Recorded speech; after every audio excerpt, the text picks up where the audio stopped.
नमस्कार मित्रों, इस एपिसोड में मैं आपको भारत के मध्य हिमालयी राज्य उत्तराखंड, जो कि दो अंतर्राष्ट्रीय सीमाओं से जुड़ा हुआ है, सामरिक महत्व और यहाँ से हो रहे पलायन के दुष्प्रभाव जो कि राष्ट्र की सुरक्षा पर पड़ रहे हैं, उस पर ज्ञात कराने का प्रयास करूंगा।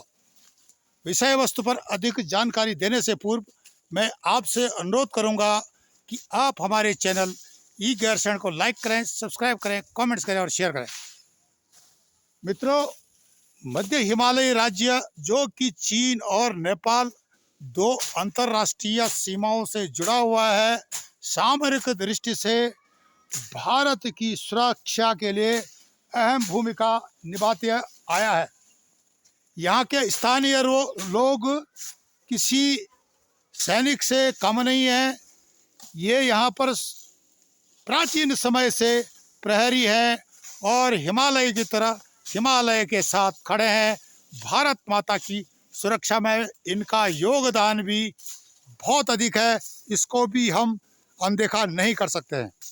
यहाँ से लगातार बढ़ रहे पलायन पर बहुत चिंता सोशल मीडिया हो या दूसरे मीडिया हो, राजनीतिक हो, जताते आए हैं, पर लेकिन ग्राउंड लेवल पर यहाँ पर उतना अधिक काम नहीं हुआ है। बशर्ते कि 2014 के बाद यहाँ पर विकास की गति बढ़ी है। ऑल वेदर रोड हो या सीमाओं के जो लगते हुए इलाके हों, उन पर सड़कों का निर्माण हो या अन्य विकास वाले काम हो, यह केंद्र ने युद्ध स्तर पर किया है। जब से केंद्र में सरकार 2014 से आई है, उससे पहले क्या होता था कि चीन के जहाज तिब्बत को जो उसने ऑक्युपाइड कर रखा है इलीगली, वहाँ से उड़ करके भारत के मध्य हिमालयी राज्य की सीमाओं का उल्लंघन करते हैं। इस समय मैं उत्तराखंड के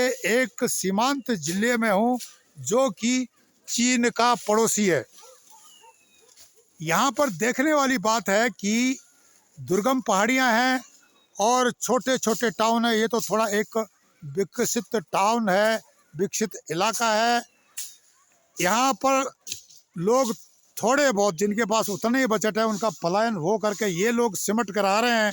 लेकिन अधिकांश पलायन बड़े बड़े शहरों की ओर हुआ है, जैसे कि दिल्ली, मुंबई, लखनऊ, देहरादून या उत्तराखंड के जो तराई वाले हैं, मैदानी इलाके वाले नगर हैं, वहाँ पर पलायन हुआ। जैसे आप देख सकते हो रुड़की में या हल्द्वानी में, हरिद्वार में, टनकपुर में, काशीपुर में, यहाँ सब जो है पलायन करके लोग इसलिए गए हैं कि उनको सुविधाएं चाहिए, उनके बच्चों को अच्छा एजुकेशन चाहिए, शिक्षा चाहिए, उनको अच्छा स्वास्थ्य चाहिए, स्वास्थ्य सुविधा चाहिए। तो यह स्थिति जो है होने के कारण यहाँ पर पलायन बढ़ा है और पलायन के पीछे यह मुख्य कारण रहा है समुचित सुविधाओं का अभाव।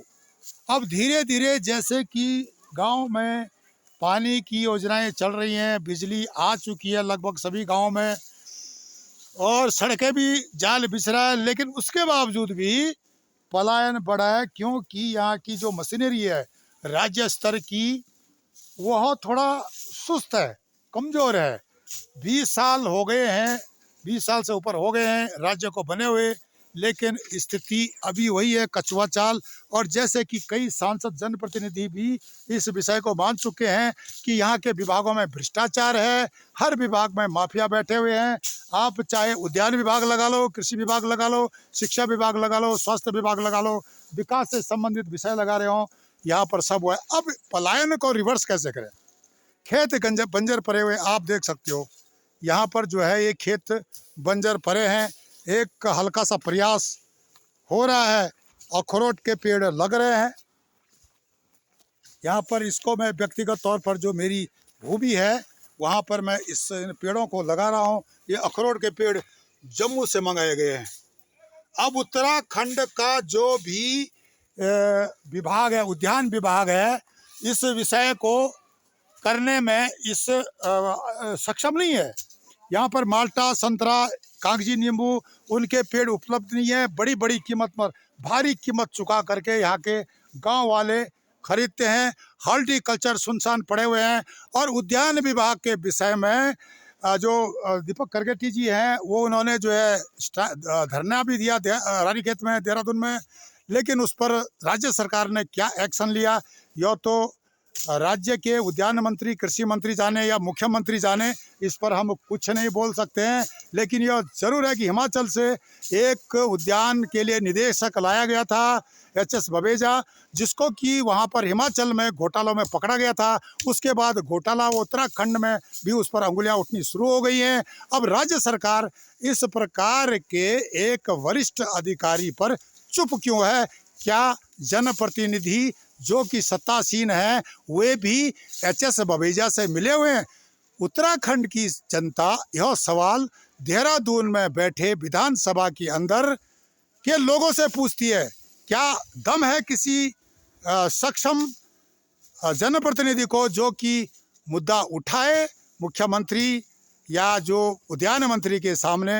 माननीय गणेश जोशी जी, आप विषय को संज्ञान में लें। यह विषय क्यों सोशल मीडिया में उठ रहा है?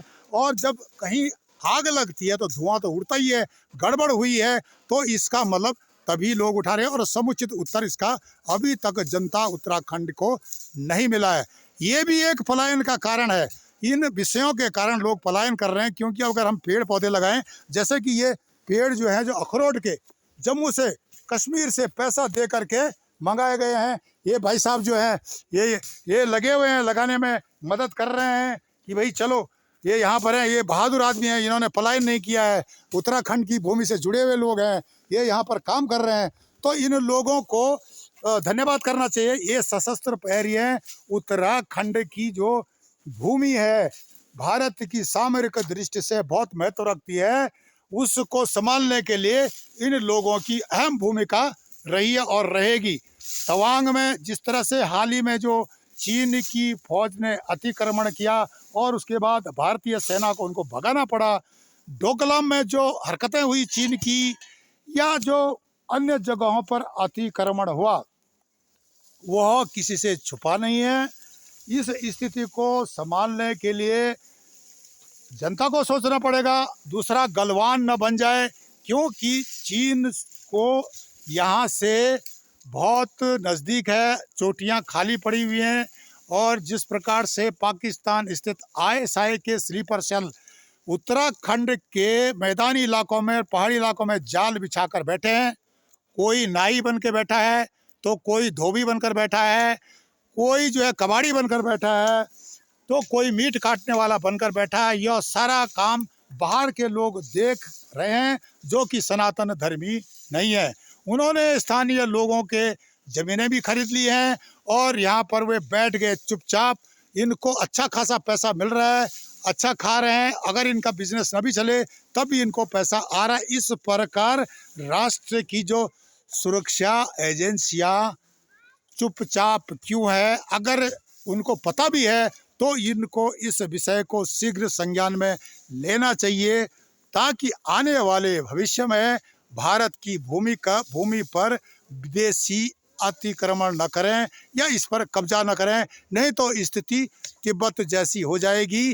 कैलाश मानसरोवर जहां जाने के लिए सनातन धर्म के हिंदू हैं, पैसा देते हैं चीन को, जो कि उत्तराखंड का अभिन्न भाग था कैलाश मानसरोवर, आज वहां चीन ने कब्जा जमा रखा। इसी तरह चार धाम पर भी एक दिन कहीं चीन कब्जा न कर दे, इसका ध्यान देना पड़े। सड़कें हमने बनाई, विकास हमने किया, बाद में यहाँ ISI के स्लीपर सेल चीन को ले आए और चीन यहाँ पर कब्जा कर ले, तो यह देश के लिए बहुत बड़ी त्रासदी होगी।